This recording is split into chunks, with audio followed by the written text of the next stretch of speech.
anything. Were like you guys that, big so. Formula One racers? Was that a big issue in your? You know, Joe, I am so happy you brought that up. No. So explain to me the pecking order of racing. There's dirt track with the oval track. I don't know. There's NASCAR. Well, you start off with your little go-karts. Okay, help us out Well, here. that's it. But you start with your go-karts, All right. and then I guess you got your dirt tracks, you know, Okay. and your dune buggies and stuff Okay. like that. Then All you right. got your stock cars. Where's and monster trucks? Are they in there? Or that's That's different things? That's, Joe, that's not racing. Ed and I are purists. We don't do monster trucks. that's not Anything that racing. turns into a Godzilla doesn't work, Yeah. Joe Higgins. Ice truck racing is not really racing, Keep okay, going. but it's good for TV. Sorry to derail you. No. And then you've got your modifieds, your super modifieds, and all that stuff until you get to like the NASCAR jobs, you know, and then Wait, do they all? Do they all go in a Whoa. circle? Ed? Do they all they all go in a circle? they all turn left. They just go left all day long. So then where is Formula One does not, however. Oh, okay. Formula One goes on like city streets and stuff. So what I'm trying to get to is pecking order. Is Formula One the top of the heap, or the bottom of the heap? Or No, middle they're of either heap? the top or Indy cars are the top. I think Formula One is more advanced. So You know, what kind of- $2.5 million for a car? What kind of advertisers does Formula One have? Do they have Mercedes or do they have Chevy? Yes, Perrier. Okay, and so stuff like that. we're top of the heap, right? Yes. So perfect for I- up by the Pima County Fairgrounds. So first of all, racing, I don't get it. You know how you don't get soccer? Right. I don't get racing. Okay, you know, you watch them. Oh please! Then they come. That's the best part. See, that's the best part. Chris, we're gonna get so many hate emails. I can't believe you're gonna say that on the air right now. You know how many calls and emails? Last time I got in this much trouble was banging on the football program's graduation rate. I can't believe you're gonna say that. 790-2040 if you want to, defend racing. A buddy of mine was always going to the NASCAR race up in Phoenix and all this stuff. And, he's like, well, for me and the kids and my wife, it's like a $700 day. What? Whatever it was, Yeah, to go to NASCAR. What? And I'm going, so of course I did the... and so he was like, Chris, it's just a circus, man. You got to see these people that go to this thing. I go, you're one of them. Go to the mall. Stop. It's cheaper. No, Go to Walmart. I used to go to. I can't afford to go to the Phoenix races anymore. They're way too expensive. Really? Oh yeah, they got really big. What do you pay to NASCAR get in? Like the ticket price or the food or what? Do you ticket pay? price is pretty Everything, good. yeah. Mostly the ticket price, $150 or something like that. Yeah. A Is there- person, and then you have to park, and then you got to eat all day, and it's Is just there like better going to seats than walk- ods? Do you pay? Oh for, yeah, Really? Oh yeah. The higher up, you can see everything and da-da-da. But anyway, I think it'd be fun as hell to race a car. I just Yeah. don't want to watch it. yeah, It's like golf, But But it's you- different to watch. I like to play it. So Ed, it's a great American sport. so does Formula One fit Tucson? I guess is the biggest question because that's something the Board of Supervisors have been presented by Tom Bolton the other day. It's like I said. So you're gonna have Perrier out in the middle of a dirty, dusty desert. It's I don't know. They run them on the Chicago airport. yeah. Right. And that's not racing. I mean, you sit on a blacktop and watch cars go. Formula One, they go through San Diego, so you see them every 3.5 minutes. Like what? Like And through rest the of town, right? That's yeah. what it's So the really rest of the time, it's a party of really high rollers. So that would fit here, right? Yeah, that's us. We got a bunch of advertisers that would help support Yeah, that. it's us. Let's not go to Camelot. It's a silly place. So, Ed, as we go to in the break- Holy Grail. He's No, don't go to break. I got something for you. Okay, here. all right. So let's just finish this off. We can't spend that much time talking about Formula One. So I'm telling you, Tom Moulton, the Director of Tourism Development and Economic Development, great job. Also a top 64 nominee. I will tell you that he somehow, somewhere, he must have ran into somebody. Just ran into somebody. Tom, Formula One would be great out there. Be super. Panacea. We're not using the land, so Oh, we got the fairgrounds. That'd be great. And I know they're looking for wins over there. Yeah, So it's the idea that you're right. You kind of put out a really, or it comes out in the hubbub that you're really working hard on Formula One.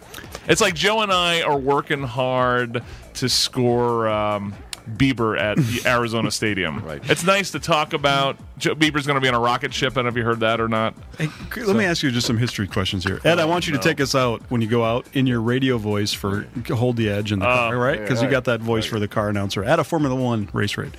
Tell me how we did with spring training, Chris. We got it 1947. We've had. I want to say this gently and then crap. Okay, how did we do with the Copper Bowl? Crap. How did we do with the LPGA? Crap. How about AAA baseball? Crap. Double A? Crap. Did they have anything beyond the single A? Maybe? Double A minus 1B? Yeah, and the other thing too, even if you pull it off, Right. the amount of money, first of all, investment is amazing. Yes. Now, what I love is that Pima County will tell you we have enough money to pave a Formula One track and 8,000 miles of bike lanes, but we can't pave McGee Road. Right. That is the best part of all of this. I mean, Chuck is throwing around pavement on these projects like Hig Dog at the penny slots. Right. Yeah, you want to play some pennies? Here's some more pennies. And he's walking around. Oh, we got 198 miles of the loop. Pave that sucker. Put in bike fixing things and pave the whole thing. Oh, Tom Moulton wants to do $30 million of Formula One around. Pave that track. Oh, you want to do what? Silver Bell Road? Can't do it. The state handcuffed us. Those bastards have handcuffed us. More taxes. Sharon, is 5.5 enough? No, let's go 7, Chuck. Oh, okay. Okay. So we can pave everything in the world in this county. Except a road. Except a road. That's how stupid it is. So when you morons sit there and go, vote Sharon Bronson again. Vote Sharon Bronson. When the Chamber of Commerce sits there and goes, oh, between Tanner Bell and Sharon Bronson, that's a wash. And she's been there for 16 years. It's not like she didn't have a track record. All right?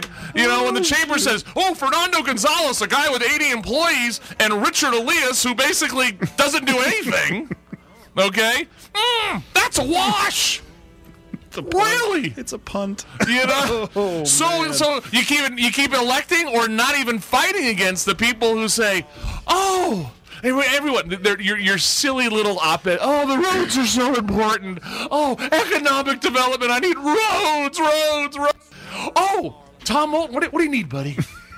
Well, I met a guy at a conference at a bar at a Hilton in Indianapolis. He says we can do a Formula One race for $30 million. And I think, maybe the fairgrounds. What do you think, Chuck? Well, that's not bad. That's not bad. Formula. It has one event a year.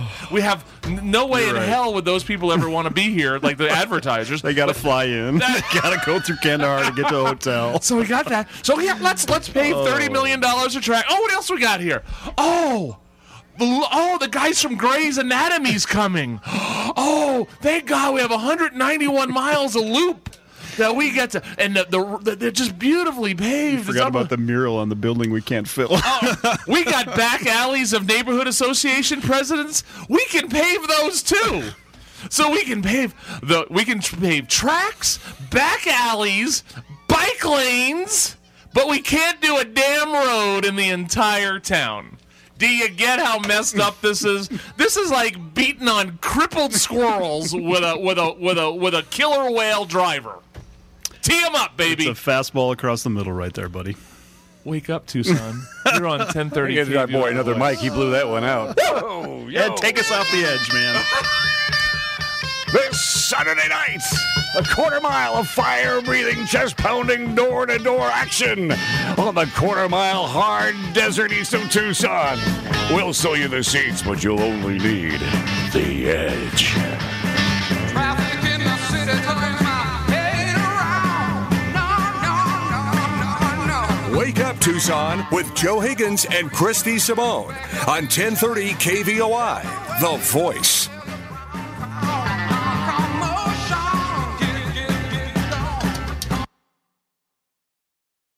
When it comes to those potholes, I'd like to see it repaved or something, because every time they just fill a pothole or spot, every time it rains, it just disintegrates and goes back to an even bigger pothole. It just gets worse and worse. So filling spots here and there really isn't doing anything at all. As soon as the weather changes, the road changes. that certainly seems to be true here in the Tucson area. The city has a number for you to call to report the problem areas. Also, in some rare occasions, the city will reimburse drivers who suffer some problems to their vehicles due to those potholes. But again,